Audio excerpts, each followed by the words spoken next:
Selamat malam pemirsa, apa kabar? Kita berjumpa lagi dalam Prime Time Talk. Kali ini bersama saya Doni The Kaiser.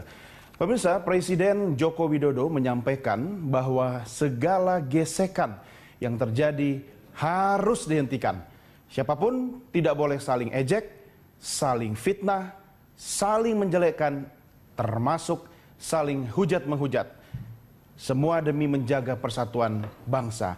Selanjutnya, Kepala Negara juga memerintahkan TNI dan Polri tidak ragu menindak pihak yang merusak kebinekaan bangsa kita.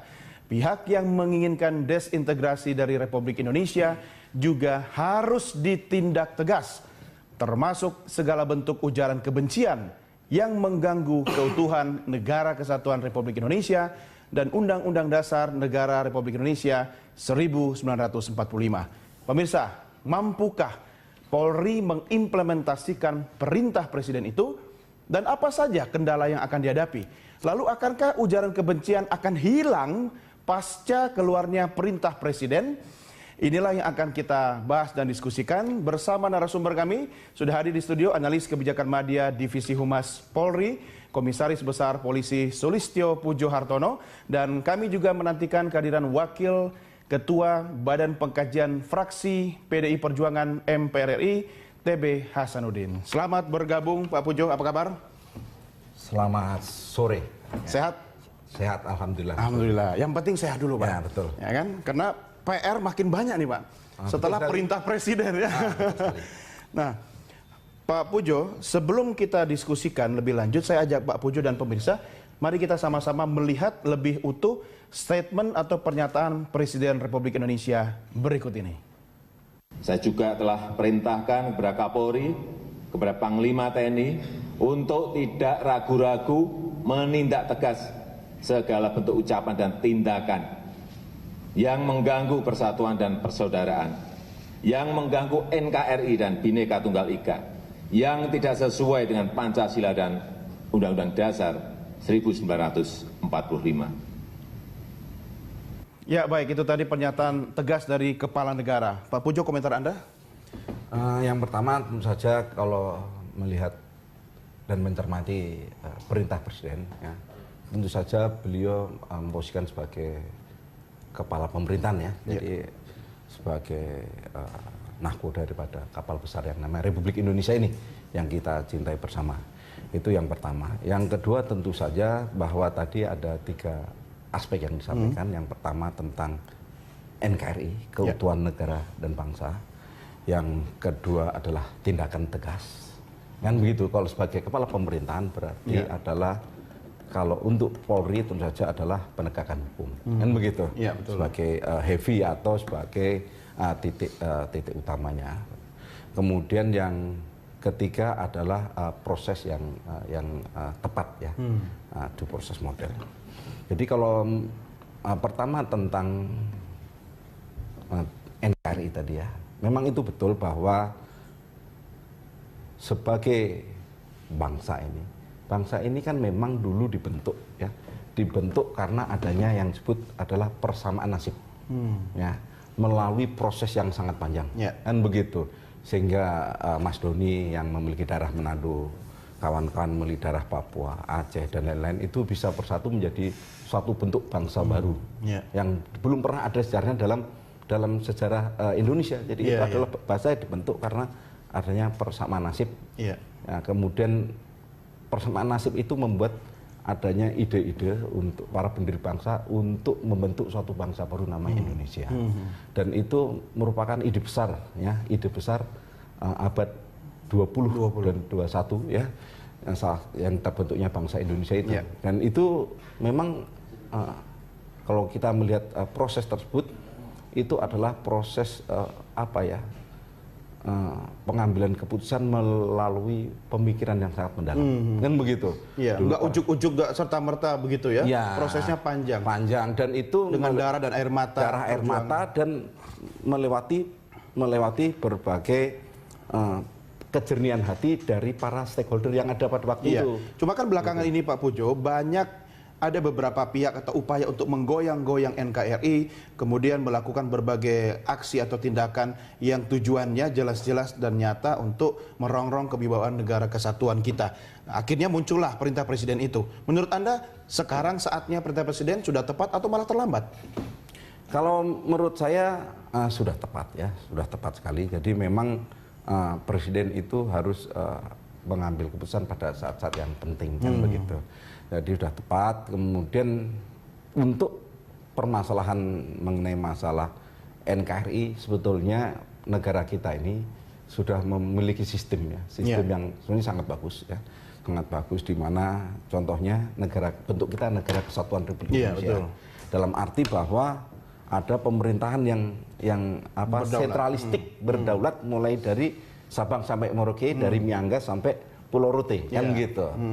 Itu jadi memang itu sistem yang sangat tepat, di mana semua stakeholder, semua suku, semua agama itu diwadai secara seimbang, ya, selaras, kemudian adil, kemudian bertujuan untuk tercapainya kondisi yang lebih baik masa depan. Gitu. Artinya kalau presiden sampai mengeluarkan pernyataan tegas tadi, itu berarti memang sudah kebangetan upaya-upaya pihak-pihak yang ingin merongrong NKRI. Pasti tentu saja ya, itu tentu saja merupakan suatu dinamika ya. Kalau kita melihat sebagai center adalah negara kesatuan Republik Indonesia, di situ ada NKRI, di situ ada UUD 45, di situ ada Pancasila, di situ ada Bhinneka Tunggal Ika. Ini kan ada aksis dan ordinat. Di atas ada namanya ekonomi, kondisi ekonomi, sini ada kondisi politik, di bawahnya kemudian sosial budaya. Ya, itu dari 4 penjuru mata angin ini yang membuat dinamika ini terjadi. Salah satunya adalah tentu saja adalah mungkin salah satunya adalah dinamika politik maupun dinamika sosial dan budaya. Pak Pujo, ini kan perintah ini jelas dari presiden, kepala negara, panglima tertinggi, ya kan? Ini tujuannya jelas sangat terkait dengan TNI dan Polri. Betul sekali. Nah, koordinasi TNI dan Polri menanggapi perintah presiden seperti apa? Jadi ini kan perintah baru, ya. Kemarin, betul. Ya baru. Masih fresh ya? Ya sangat fresh ya. Baru perintah baru ya, belum 1 kali 24 jam. Tentu saja dari kepolisian ya. Tentu saja nanti atas beliau Pak Kapolri, Pak Tito akan melakukan pengkajian internal atas berbagai aspek yang ada, baik secara intelijen, kemudian informasi-informasi ada, data-data yang kita miliki, dan berbagai instrumen yang bisa kita lakukan terhadap orang-orang atau kelompok atau anasir-anasir yang mungkin hendak menggoyang yang namanya sendi-sendi berbangsa dan bernegara. Iya, artinya kalau kita sudah bicara tentang ketertiban bangsa, urusan dalam negeri, ini kan dapurnya Polri. Ya kan, tapi kan tetap ada komunikasi atau koordinasi dengan pihak TNI. Kira-kira batas atau ruang seperti apa yang akan dikomunikasikan? Ini bagiannya Polri, ini TNI bisa masuk. Nah, jadi gini. Jadi tadi Mas Doni menyampaikan tentang ketertiban ini adalah dapur polisi. Ini betul, tetapi masih ada juga stakeholder lain yang berperan. Jadi gitu. Bukan cuma Polri ya. Ini harus diluruskan dulu. Jadi setuju. Seluruh pemirsa berita satu sore ini harus kita luruskan dulu. Jadi memang semua instrumen negara, ya, semua institusi negara ini harus bekerja sama, berkewajiban. Karena lihat dulu masalahnya apa dulu, kan begitu. Apakah masalahnya ini dikerjakan secara satu institusi atau kerjasama 2 institusi atau mungkin bersama-sama semua komponen bangsa ini, kan begitu. Itu harus kita lihat dulu masalah apa dulu yang kita cermati. Makanya tentu saja kalau polisi tentu saja kan kita memiliki kaki ya, 3 kaki, perlindungan, pengaman, pelayanan, dan menegakkan hukum. Nah ini tentu saja tiga prinsip dasar kepolisian ini yang menjadi nanti tolok ukur cara bergerak polisi. Ya berbeda dengan TNI. TNI bagaimana? Masukannya mungkin dari intelijennya, mungkin dari pertahanan negara kalau ada unsur-unsur asing ancaman mungkin subversi dan lain-lain. Nah ini yang semua tentu saja bekerja sama. Begitu. Artinya kalaupun ancaman itu ada, kan sudah dilakukan pemetaan ya. Nah, selama ini Pak Pujo, kalau Polri sendiri sudah mappingnya seperti apa terhadap ancaman-ancaman desintegrasi bangsa yang bisa mengganggu persatuan? Kalau kita melihat kita melihat masalah persatuan dan kesatuan bangsa, itu yang pertama tentu saja yang kita harus melihat bahwa bangsa kita ini terdiri dari sekitar 730 lebih suku 1.100 lebih. Banyak sekali. Ya ini dan mereka mozaik kita ini berbeda dengan mungkin negara-negara tetangga kita. Atau mungkin di Arab kan itu mozaiknya warna-warninya luar biasa. Betul. Dan itu menjadi suatu kekayaan bangsa kita, tapi juga bisa menjadi titik masuk untuk kasus-kasus seperti ini kan begitu. Itu yang pertama. Yang kedua tentu saja kita mengenai permasalahan tadi suku agama agama kita kan memang banyak agama yang diakui beragam, yang nggak boleh kan yang tidak beragama. Nah, kan gitu. Itu pasal 1 dari sila 1 daripada Pancasila kan begitu, ketuhanan yang Maha Esa. Jadi artinya semua orang yang ada di Indonesia harus beragama. Itu agama kita bermacam-macam. Ada orang Bali Hindu. Yang mayoritas mungkin sekitar 90% lah. Di Papua mungkin sekitar 85% Nasrani, di NTT. Kemudian di Jawa mayoritas Islam, di Sulawesi mayoritas Islam dengan sebagian di Minahasa itu Nasrani dan lain-lain. Ini mozaik yang memang harus dihitung, dikalkulasi dengan tepat oleh para pendiri bangsa maupun administrator saat ini, kan begitu. Dan itu dikalkulasikan. Oleh karena itu tentu saja tadi mengenai masalah agama itu menjadi tolok ukur untuk pengambilan kebijakan, termasuk mungkin distribusi kebijakan. Dan harus hati-hati dalam pengambilan kebijakan. Ini soal sensitif sangat sensitif. Karena menyangkut keutuhan bangsa. Tapi kan tidak boleh artinya dibiarkan berlarut-larut. Harus dan negara tidak boleh tunduk terhadap hal-hal yang mengintimidasi persatuan kita. Betul. Jadi tadi masalah agama, kemudian masalah politik, kan begitu. Politik zaman dulu ini kan kita zaman dulu kan tidak ada pemilihan langsung, kan begitu.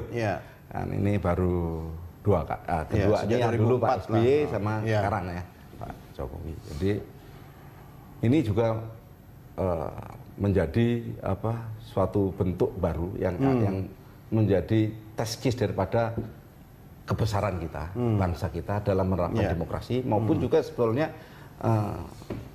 makin banyak orang bisa masuk juga di situ. Ini kita kuat apa enggak sebenarnya kan itu. Tapi alhamdulillah puji syukur kepada Tuhan Yang Maha Esa, dalam 2 kali pemilu presiden juga bisa kita lakukan dengan bagus, dengan kerja keras seluruh eksponen bangsa, Polri, TNI dan lain-lain. Cuma kan persoalan yang dihadapi sekarang ini perangnya udah cyber perang cyber gitu kan. Itu yang berikutnya bahwa ada namanya perkembangan sebagai tantangan zaman. Nah ini tantangan zaman saat ini sudah berbeda. Beda dengan 30 tahun lalu. 30 tahun lalu zamannya Pak Harto, zaman Pak Karno itu berbeda sekali. Jadi saat ini masyarakat kita ini adalah terdiri dari satu adalah masyarakat agraris, kemudian sebagian ada juga masyarakat yang lebih bawah yaitu masih food gathering, mungkin beberapa suku terasing. Kemudian di atasnya adalah masyarakat industrial, betul kan? Yang di atasnya lagi adalah masyarakat kayak Mas dengan saya ini kan masyarakatnya udah masuk seperti itu. Jadi ini dikarenakan karena adanya faktor perkembangan teknologi informasi yang luar biasa, kan begitu. Jadi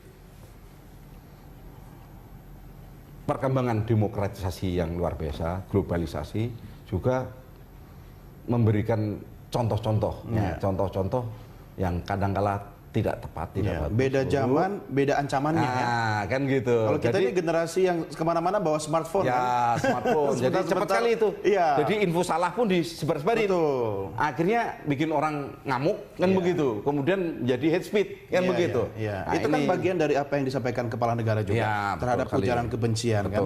Nah, ini harus diantisipasi. Tapi Pak Pujo, menurut Anda lebih mengancam yang manakah sekarang? Ancaman desintegrasi bangsa itu yang disebabkan dari ujaran kebencian kah, atau aksi-aksi yang destruktif massa dilakukan di ruang terbuka? Jadi begini. Jadi ancaman yang ada di dalam negeri itu pasti tentu saja bisa menjadi permasalahan yang besar. Kan begitu. Jadi sekarangnya adalah era namanya, kalau orang dulu namanya perang proksi, namanya kan proxy war. Jadi memang kalau kita melihat bangsa kita yang begitu besar potensi yang luar biasa kan. G20 kita, anggota G20 kalau nggak salah masuk 14 besar dunia ekonomi, dan dengan potensi masuk menjadi 7 atau 8 dalam 10 tahun mendatang, 20 tahun mendatang. Ini kan itu juga potensi diobok-obok ya oleh bangsa lain. Nah, tetapi itu tentu saja kita bisa memanfaatkan nggak potensi besar kita ini yang tantangan, ancaman menjadi peluang, kan begitu. Betul. Tentu saja karena ancaman, tantangan di luar menjadi peluang. Ini butuh kebesaran seluruh bangsa kita. Kan gitu. Kalau soal besar, saya sudah besar, Pak. Baik, Pak Pujo, kita lanjutkan di segmen berikutnya. Kita break dulu, dan pemirsa, saya ingatkan Anda juga bisa nanti berpartisipasi untuk memberikan komentar atau pertanyaan terkait dengan topik diskusi kita malam ini. Prime Time Talk segera kembali sesaat lagi. Tetap bersama kami.